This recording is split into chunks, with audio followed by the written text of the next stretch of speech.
Hello and welcome to the first episode of the AlternateHistory.com podcast, Rebooted. I'm your host, Jake. On the forum, I'm Yelnock. And today we're going to be discussing the American Revolution. And with me are... Alex Richards, same forum name. And James Fitzmaurice, different forum name, which is Kral. All right. Thanks for coming on, guys. I thought that we'd try and go relatively chronologically. And actually, even though the discussion topic is the American Revolution, I think it'd be worthwhile to discuss a few things before the Revolution, getting into the French and Indian War, which, of course, was the 7 Years' War in Europe. Mm-hmm. And so, first of all, there was the Albany Plan in 1754, which, if you guys know anything about This that. was the one which pretty much Benjamin Franklin came up with and was sent as a circular around to all the various people who needed approval of it, and it was universally rejected by both the British Trade Board and every colonial government he sent it to. Mm-hmm. Yeah, That's the it's one. interesting that the colonists rejected it because they were wary of there being too much central government that might tax them. But then the British also didn't like centralizing the colonial because I thought I'd read somewhere that there was a little bit of dissent even going that far back. But what were you going to say, James? I wasn't sure that I was going to say anything. I But thought I heard. But I believe the reasons why the British didn't like it was partially because they feel it would consolidate colonial political power and therefore, make the colonial assemblies more powerful in comparison to the British Parliament and Crown. But the British government is in a position where they would prefer to have the existing small local colonies and just have their will enforced more strongly in those little colonies. But for the American colonists, it's more of a case of they want any sort of greater control from London to be much more clearly defined. And so from their point of view, the best way to get to that is through larger regional or trans-American sort of cooperation and larger groupings of colonies and possibly also as in the whole 13 of them, all working as a unit or being considered as a unit from London, so that they've then got almost sort of a greater sort of power balance.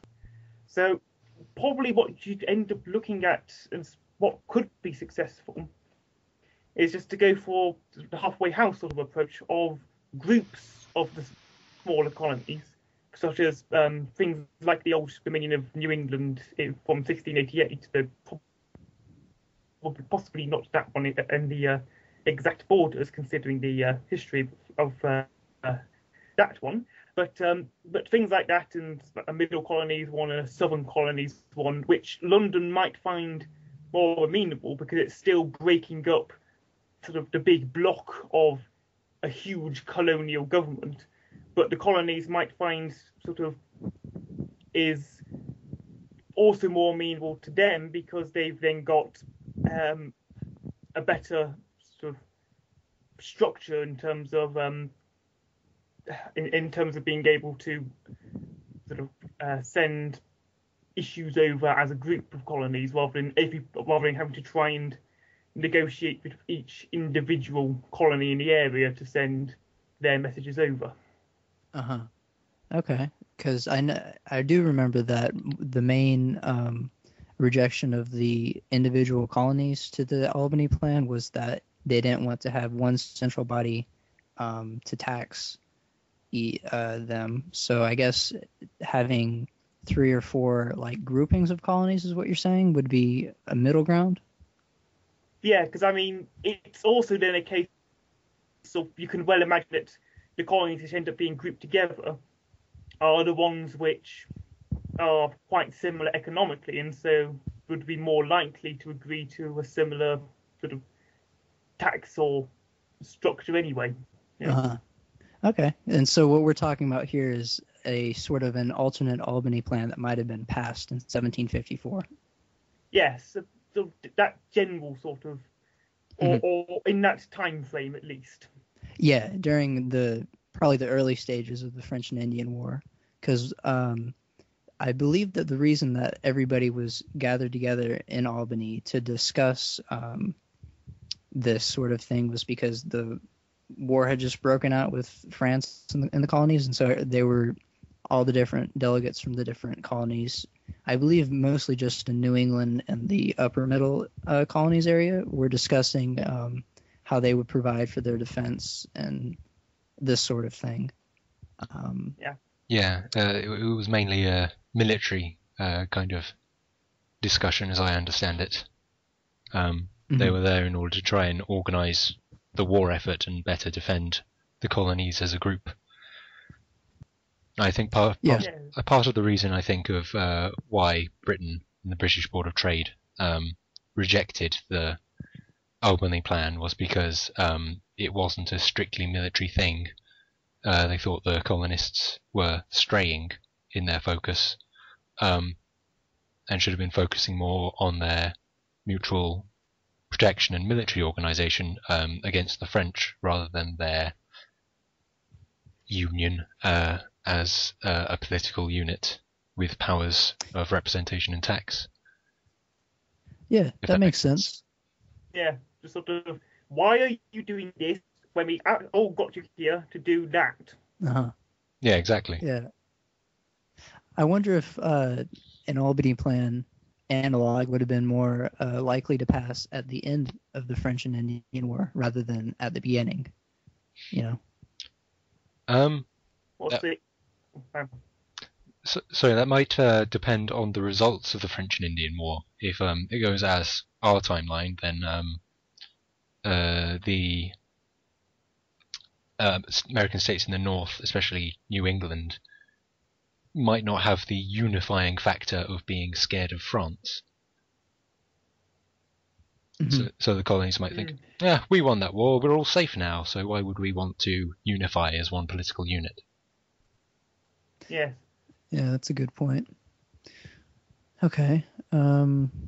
Possibly then, if you have a sort of, if you go in the other direction, of course, that's then going into sort of, you've still got the threat of France there, and that then becomes possibly one of those situations where such a plan could be introduced.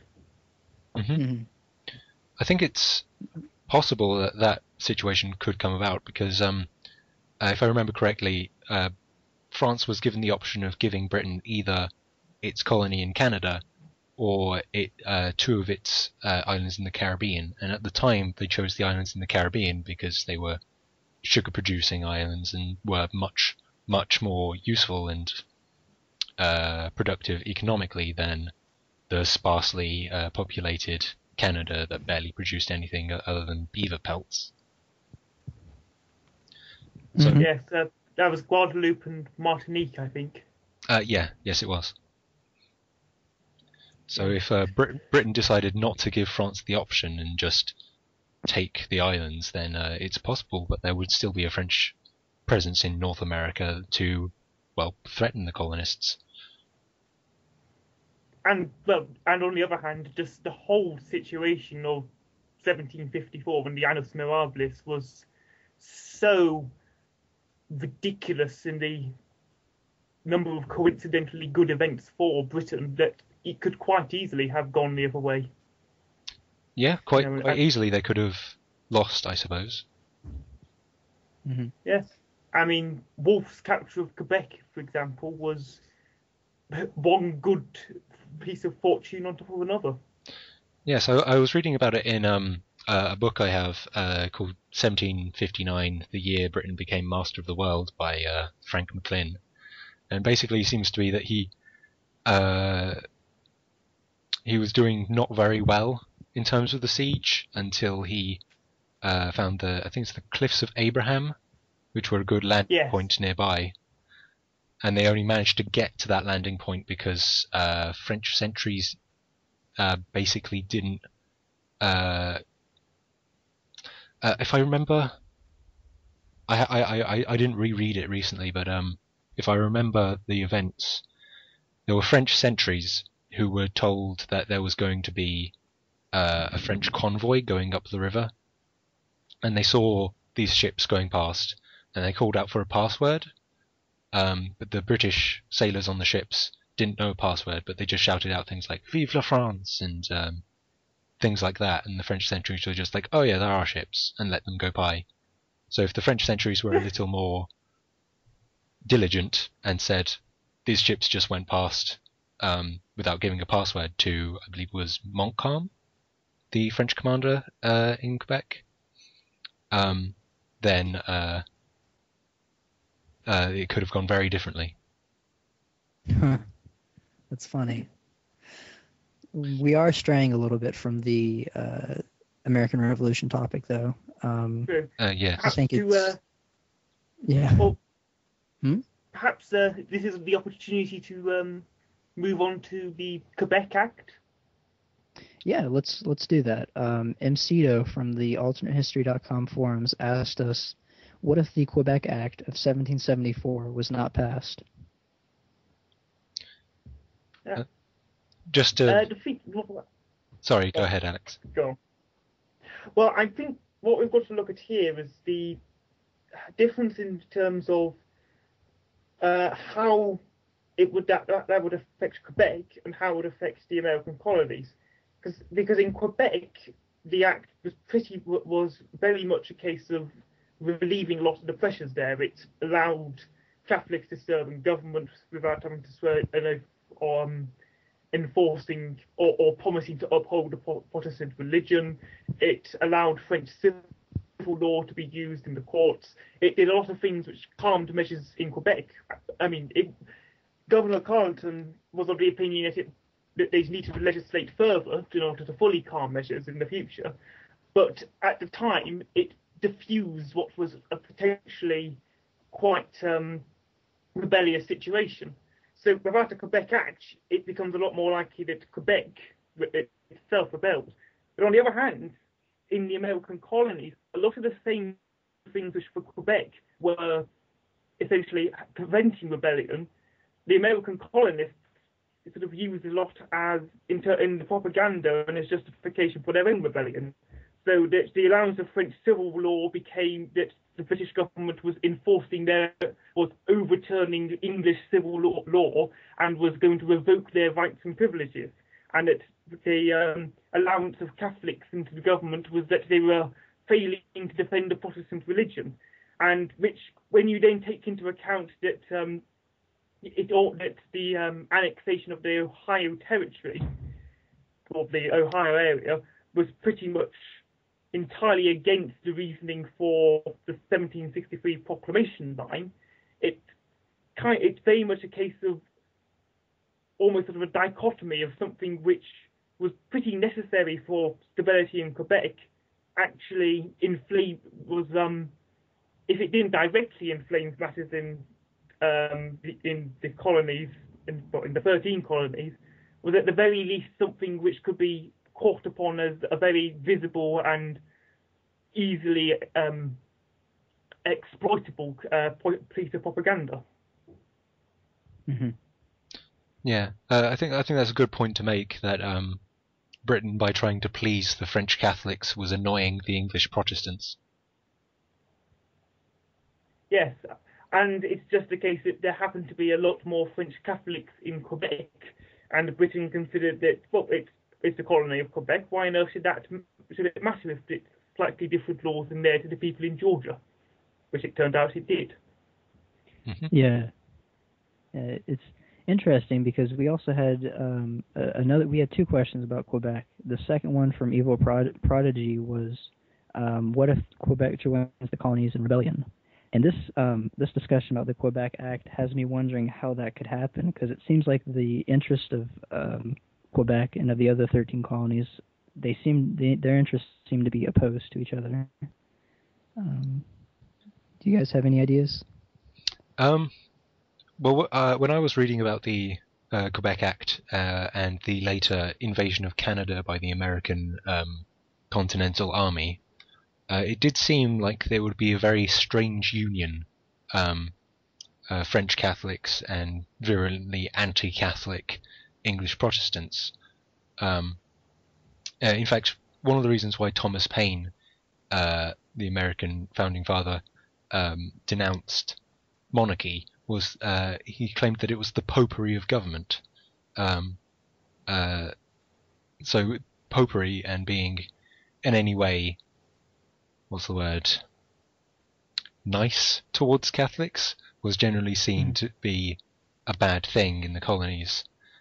That said, they were then joined by France, who sent over many troops to America, and many of their officers were well received and well liked in the region despite being Catholics.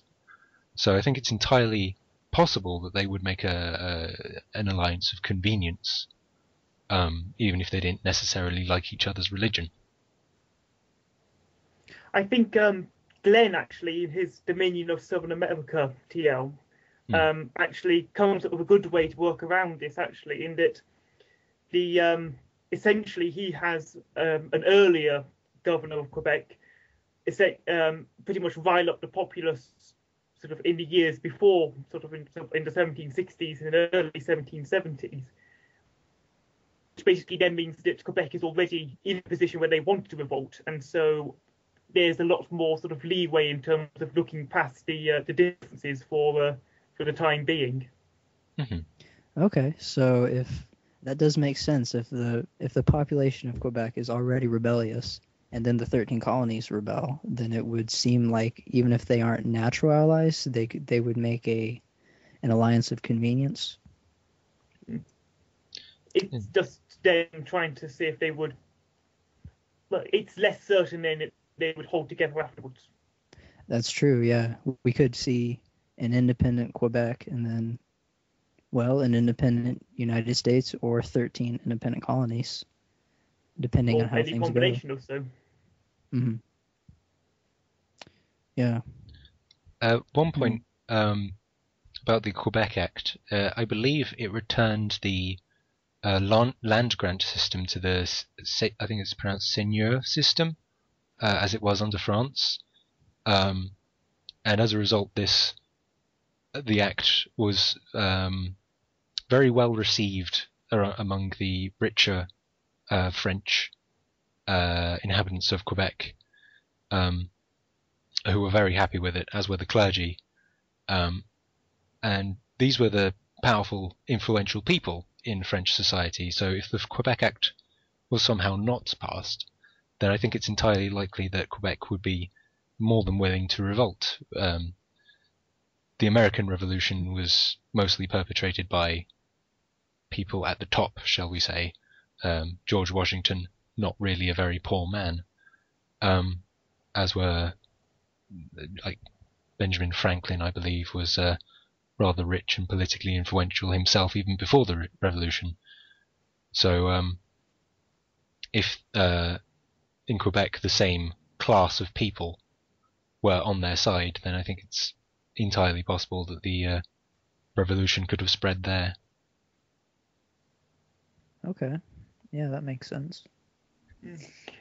And given that the certainly by the mid 1770s, after the Stamp Acts and the Townshend Acts and the tightening up of all the various elements of the Navigation Acts, which were suddenly now being enforced rather than going completely lax for the last 100 odd years, it's a situation there where it had pretty much got to the point where the radicals and the Thomas Paine and the Adams and Sam Adams, they were very much sort of jumping on any excuse which they could use to try and convince people that yes, they should revolt anyway. So it's perfectly feasible that even without the Quebec Act, they'd have just found something else to complain about and something else to rile people up about.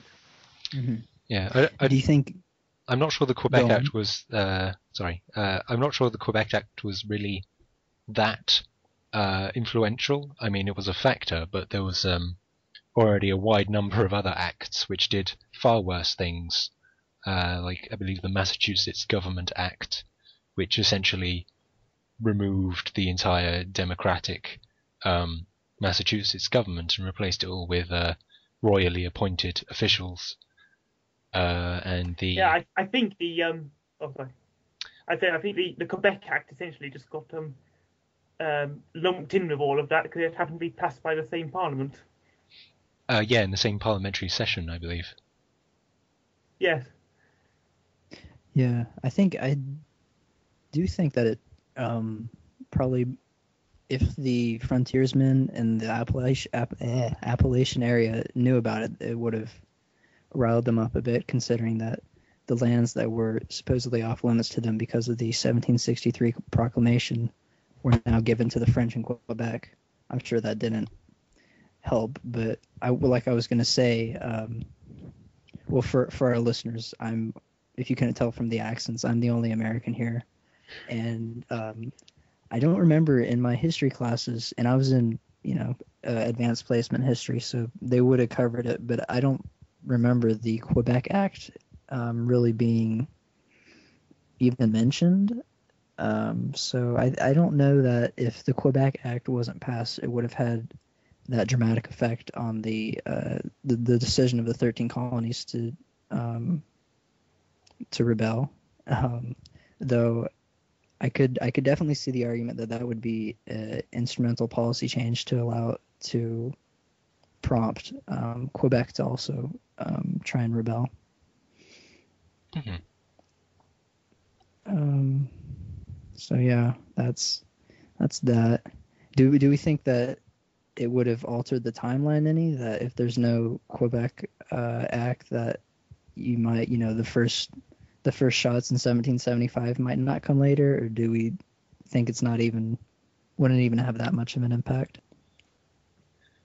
I doubt it would really have that much of an impact, no, because most of the Americans' grievances were with taxes and the fact that they were being taxed without representation. The Quebec Act was more of an insult to injury sort of thing that just made it that little bit worse, but didn't really push it over any edge. These events were still going to happen. The Americans were still very annoyed at being taxed without any sort of representation. And the And you still got the Port of Boston Act and the Massachusetts Government Act and the Act which meant that British officers could be tried essentially in a location which would suit the British government, and all those other acts from the same year, which pretty much were sort of very, very much the sort of thing which is going to get people in a rebellious spirit.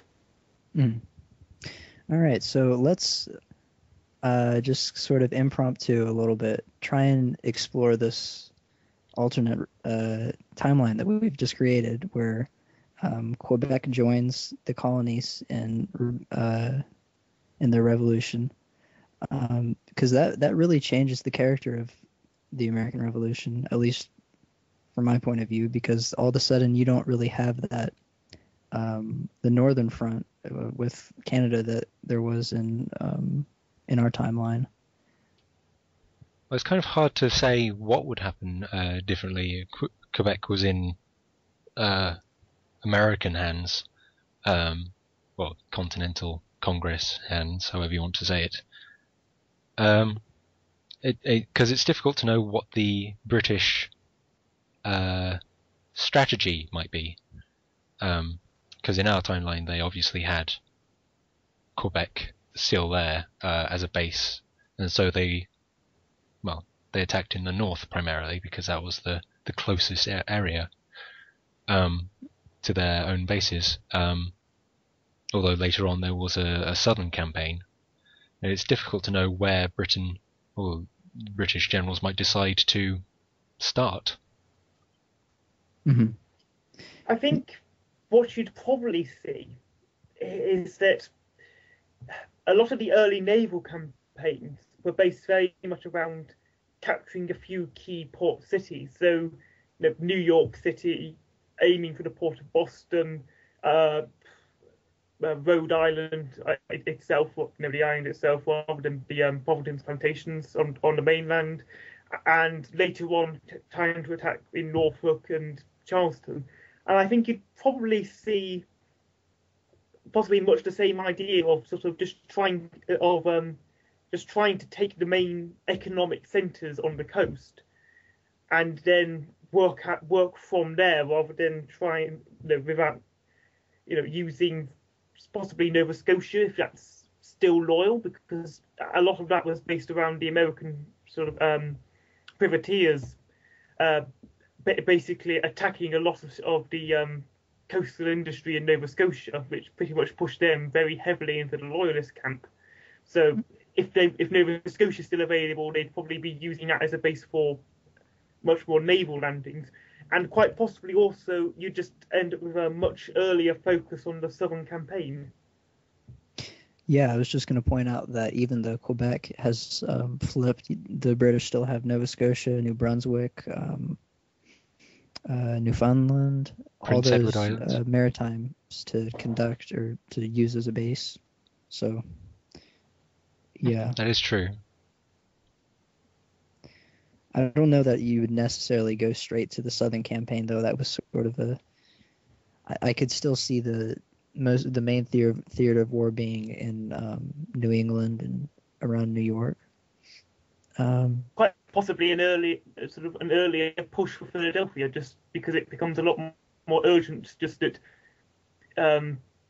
that when you haven't got the fact that there's an army coming down the Hudson who they think are going to link up, and then they can go on a nice, literally long campaign to take the Continental Congress. That they might just simply say, right, that's it, we've got New York, we can use this as a supply base, and just head there and get them now, and try and cut this down early before they can get people down from south. So it could have an unintended effect of actually having us call the American Revolution the American Rebellion. That's interesting. Okay, so I don't really know that we can go that much farther with this scenario. We've kind of been ad-libbing it here. Mm-hmm. Why don't we discuss some points of divergence during the actual revolution? Okay. One that comes to mind, that I know that there's a lot of timelines out about this topic, though I can't name any offhand, but the idea that what if Benedict Arnold had stayed loyal? Do you guys have any thoughts on that? Well, funnily enough, I was just looking up one earlier. It's called The Hero of Saratoga. I can't actually remember who wrote it, unfortunately. I'm a big boo there.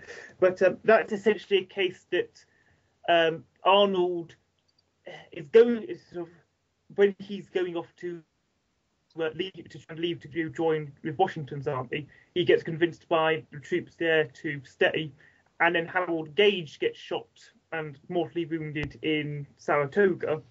But Arnold comes along, saves the day, so forth and so forth, and that's then Arnold is then able to. I think that basically works very much along the lines of Arnold just sort of being a much more of a figure who's then sort of securing the area around New York, and is much more active in terms of preventing the British from getting a foothold in that area. But I don't think it actually really changed in that particular TL. It actually changed the course of the war all that much, because certainly even in OTL, there are large areas around New York, including I think New York City itself, which were in British hands until very late in the war, as it was. So that was one interpretation. Yeah, I know New York, I believe, was actually the base of British operations for most of the war. But yeah, that's an interesting point of divergence, that he doesn't get injured at Saratoga. He's more active during those in the late the late 1770s, 1779, 78 maybe. Yeah, And then I think it eventually ends up having him as the third president, I think. Mhm.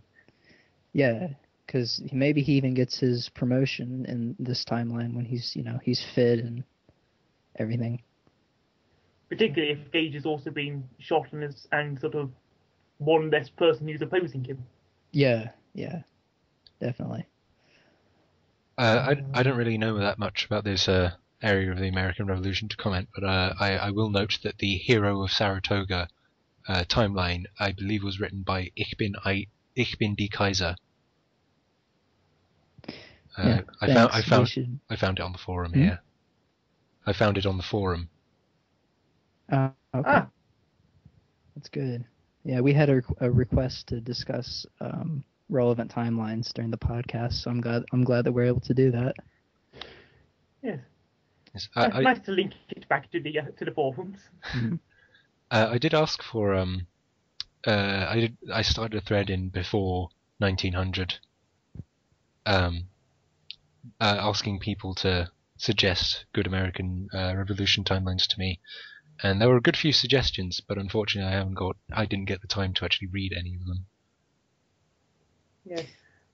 Yeah. I mean, that was one of them. I think the other interesting one was the course of human events, which was the one I had a good chance to have a look at. That wasn't actually a American Revolution period. It was Ernest Augustus, the younger brother of George III, basically going over there and instituting a form of the Albany Plan in the 1760s, which, yeah, in fact, 1763 was the POD because he had a different. I remember noting that he had a different border for the proclamation line, which actually cut Quebec off at the St. Lawrence River. One of those particular bugbears I have. But I do recall thinking that a lot of the early stuff seemed quite well balanced, and that it was still a case of, yes, they've got a form of representation, but there was still a lot of rebellious sort of and independent-minded sort of thought in the colonies at the time.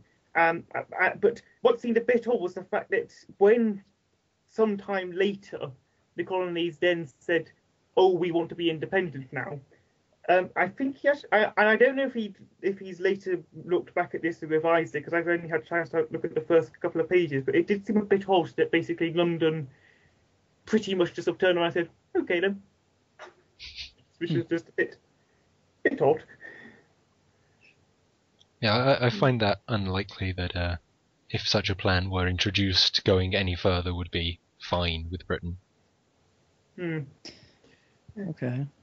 So that's Benedict Arnold. Oh, speaking of Saratoga and all of that, whether we can sort of take that same area of history and have a POD going in the other direction. Because, Saratoga, the turning point of the revolution, was sort of the battle that convinced the French to get in overtly in support of the revolutionaries. And so the question would be, what if the rebels lost? God, I just called them the rebels again. The revolutionaries lost Saratoga, and then the French stayed out.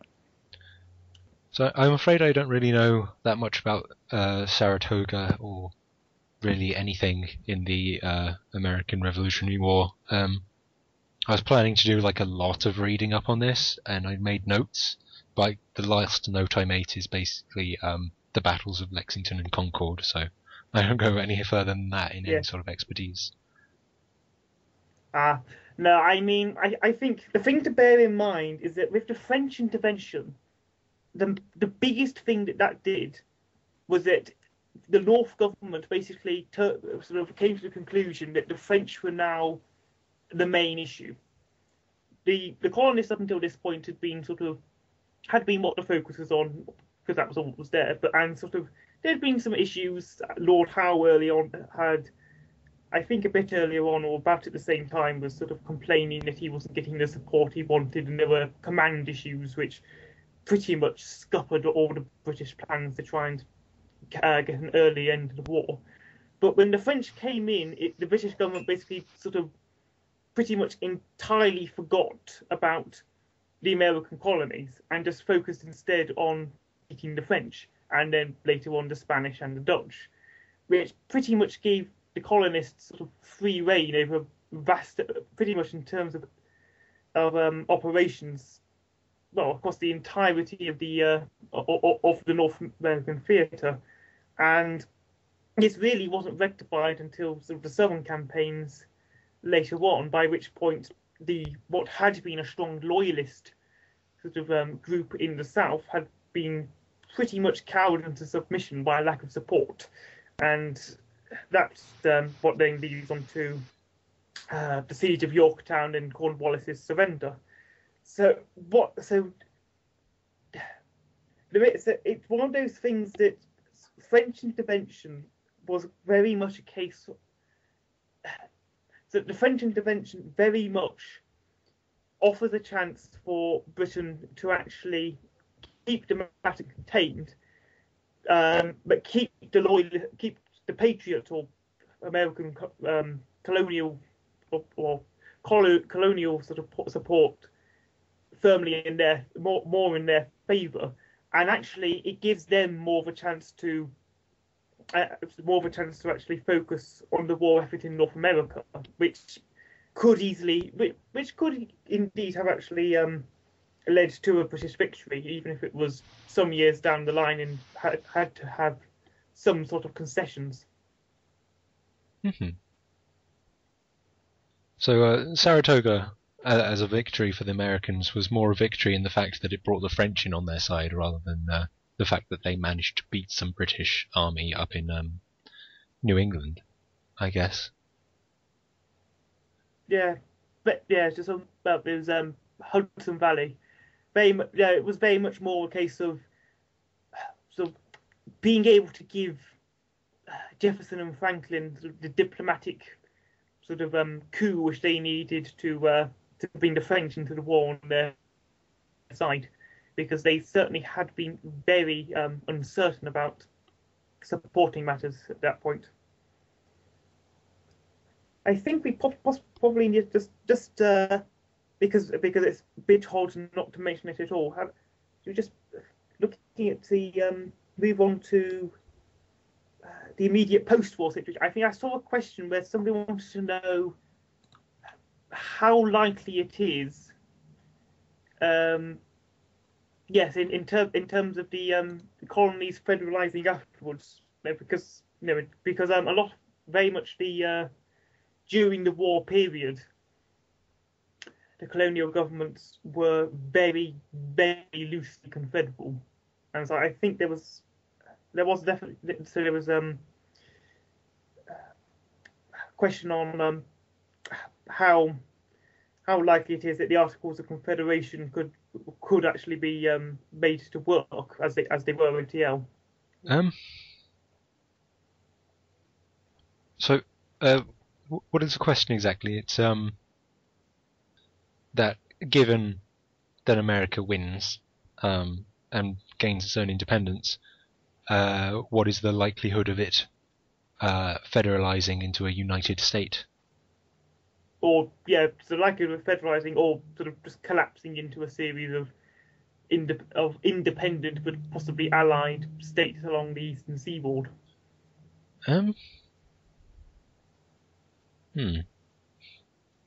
Well, prior to the French and Indian War, going back to what I know, one of the reasons that kept them under British rule was essentially the fear of the French.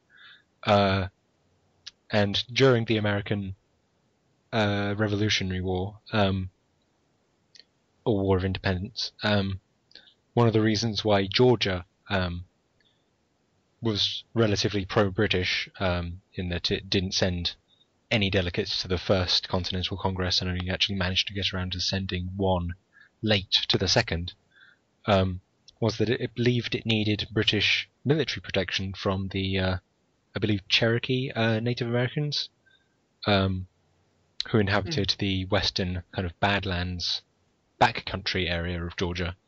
So this being the group Andrew Jackson would later make his name pretty much slaughtering. I'm going to have to take your word on that because I honestly don't know. Should have done more research, but oh well.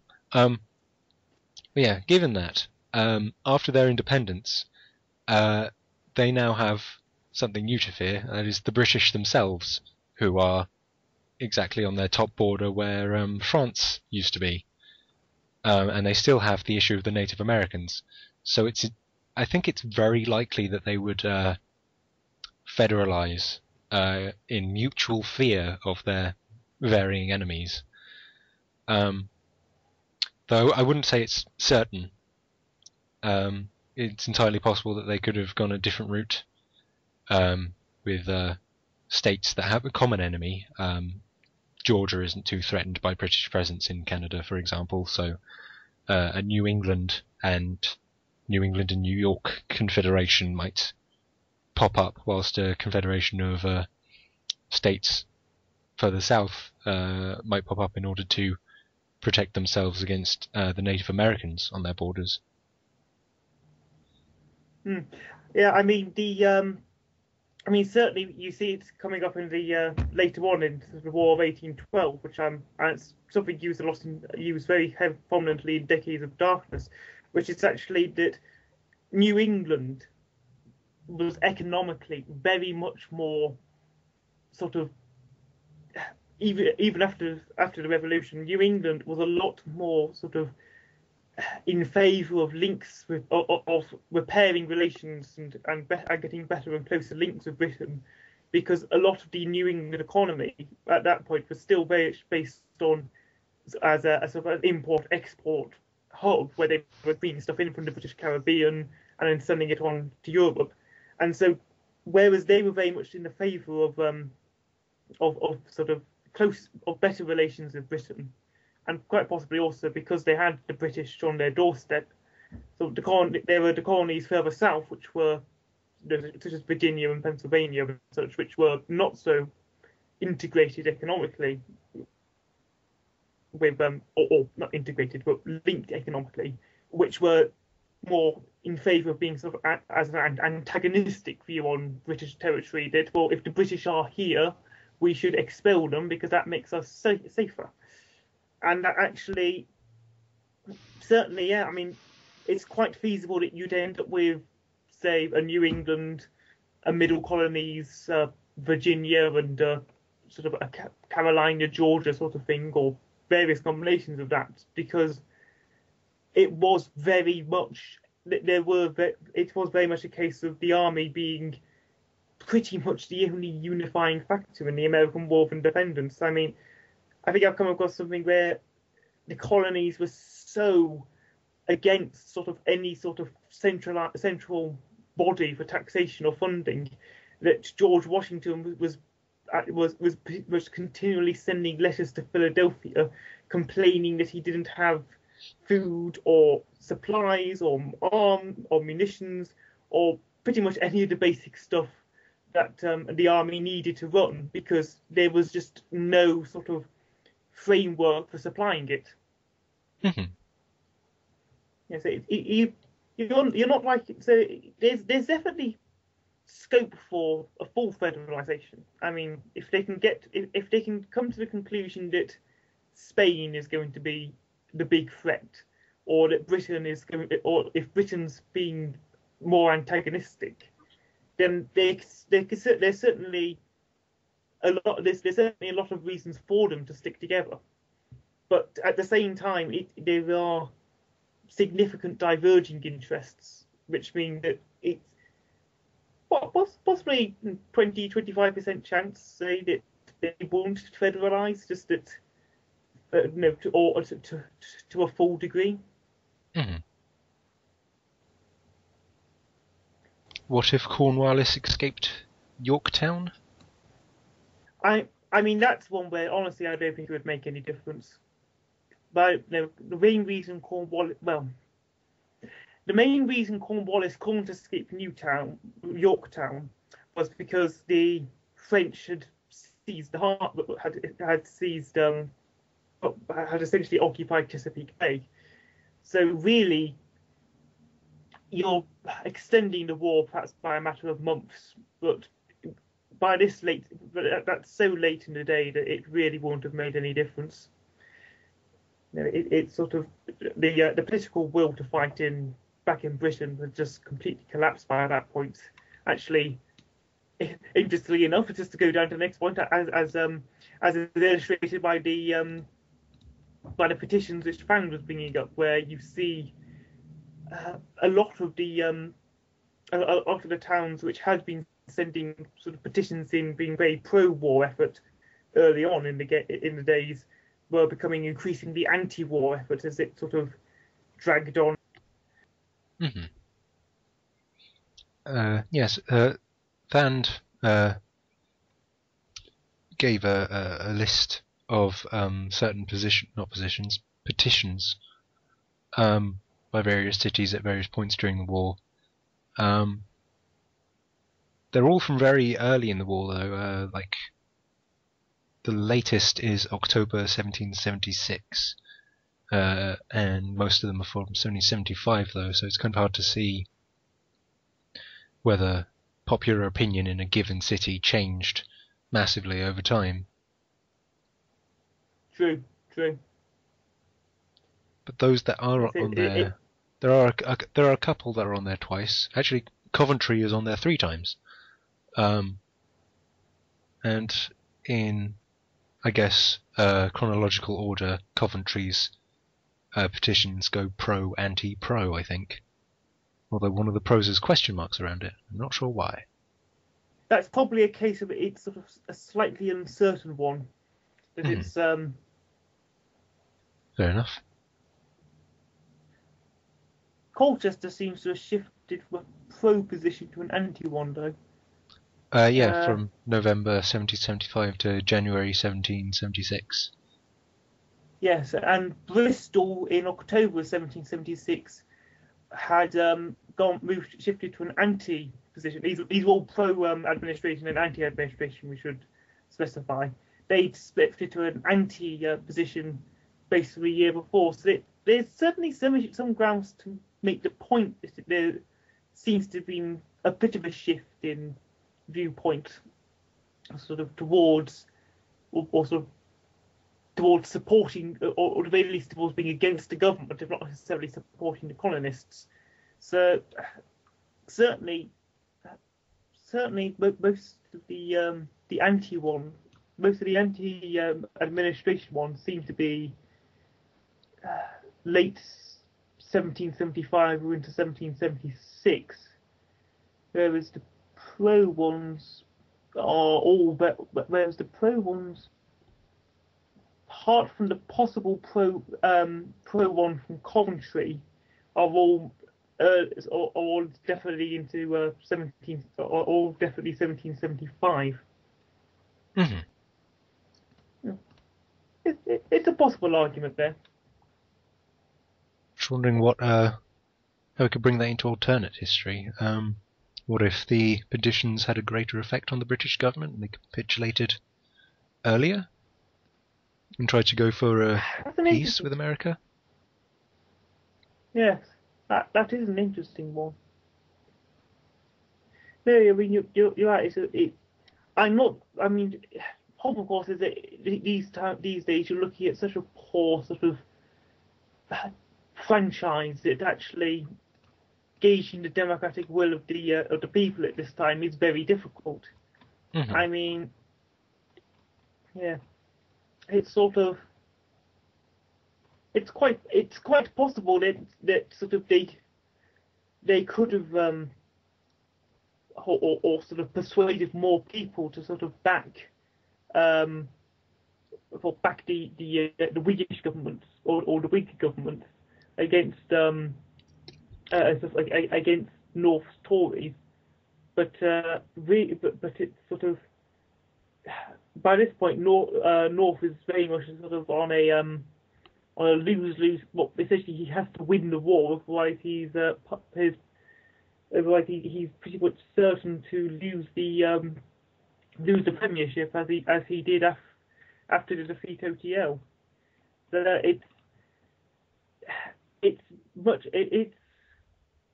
it's hard to tell if the petitions would really have affected much at this point. Mhm. I do remember that one of the British Prime Ministers who served during the American Revolutionary War was pushing for recognition of American independence when he died in office. I can't remember which one that was. Pitt the Younger, I know he was.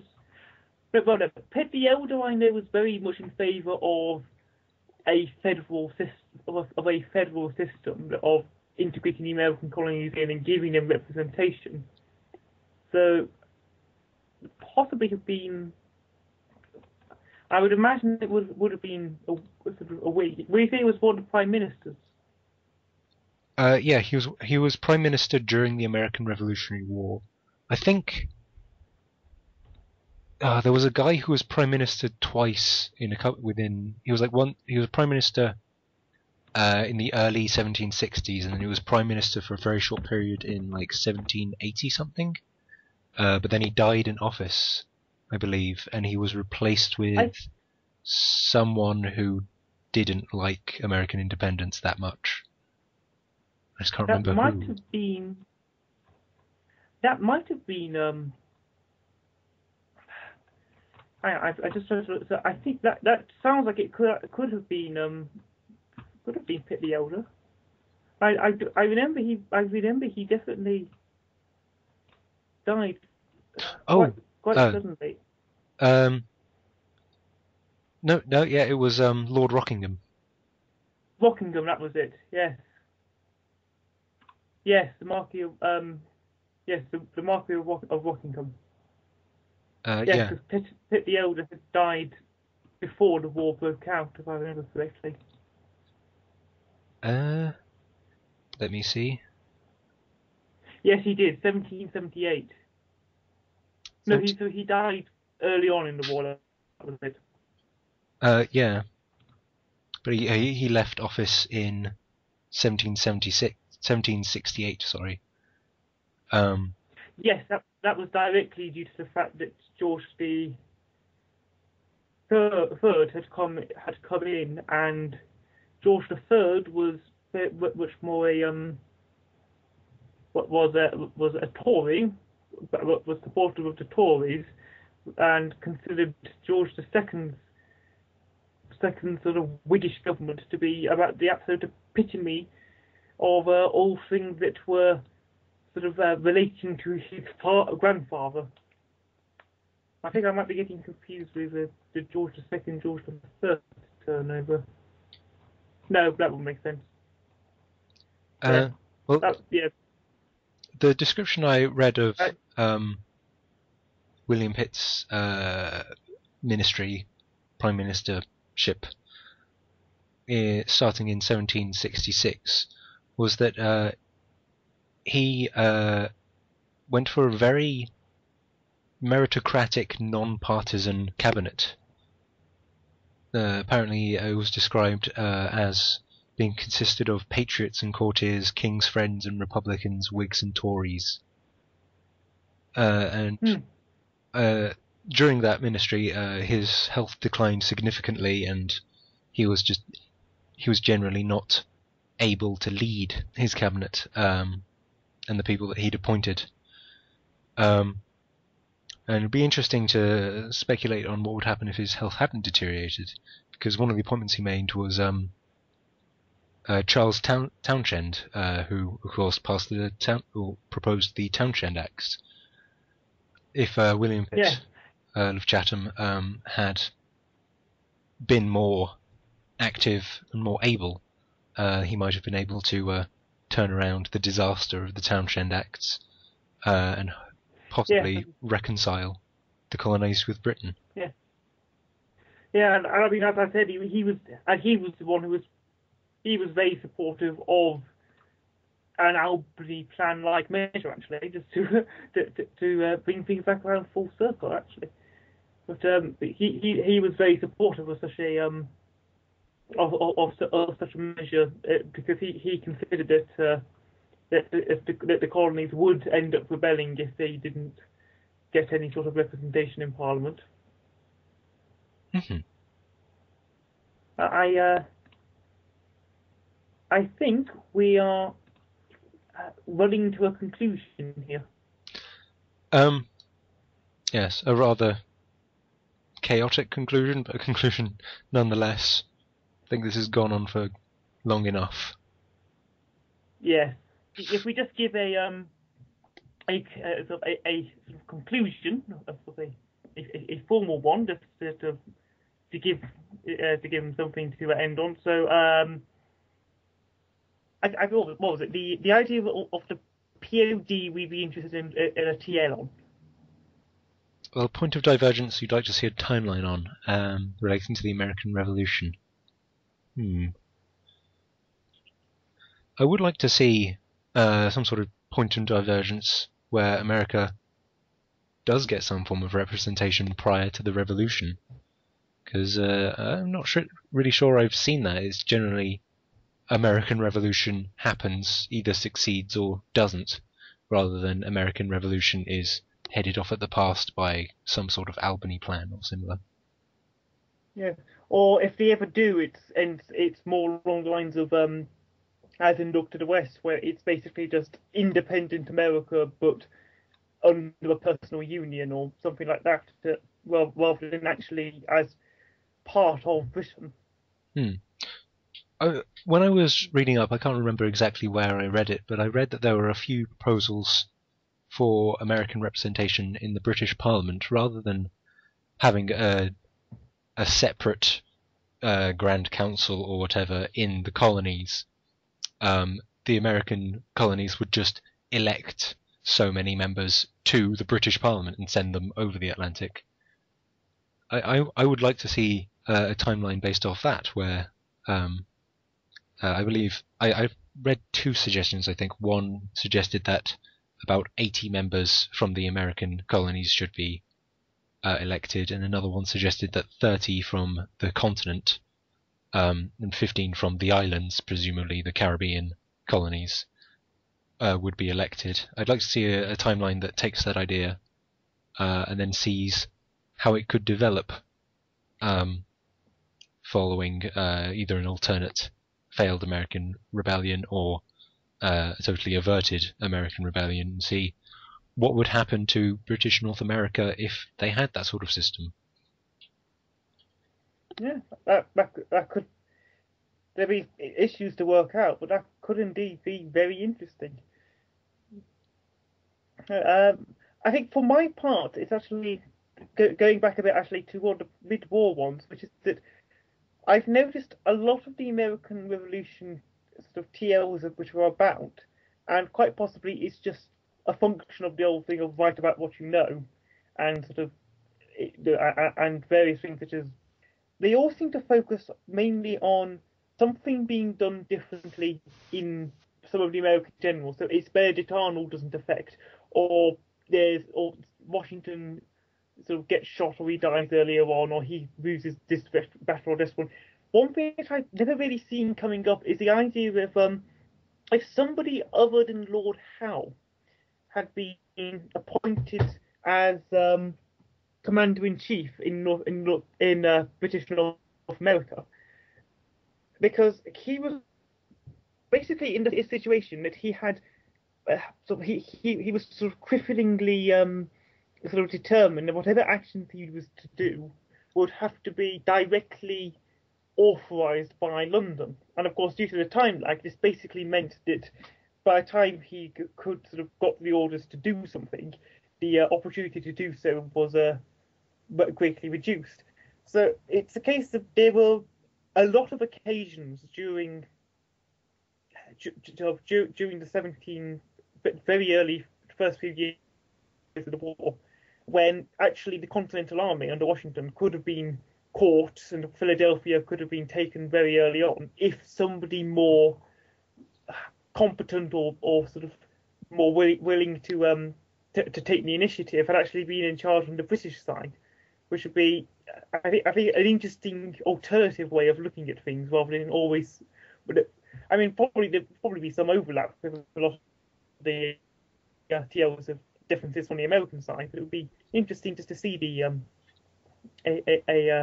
a differing point of view or sort of differing look at it. Hmm. I think we've exhausted our ability to talk about the American Revolution. It's probably a good idea to bring this to a close. I think so. Yes. So yes. So hopefully this will sound a bit more concise and ordered once it's been edited, and obviously being the first one after a 2-year gap, lots of kinks and tweaks to work out. But hopefully we will be back again for a new for another podcast in the near future. Okay. Is Yelnok? Are you hearing this, or are you here? Hi, I'm back. I had to go. That's why I haven't been here. But now I am here. And so thanks for listening. This has been a very interesting discussion on alternate history as it relates to the American Revolution. So stay tuned for our next podcast, and so long.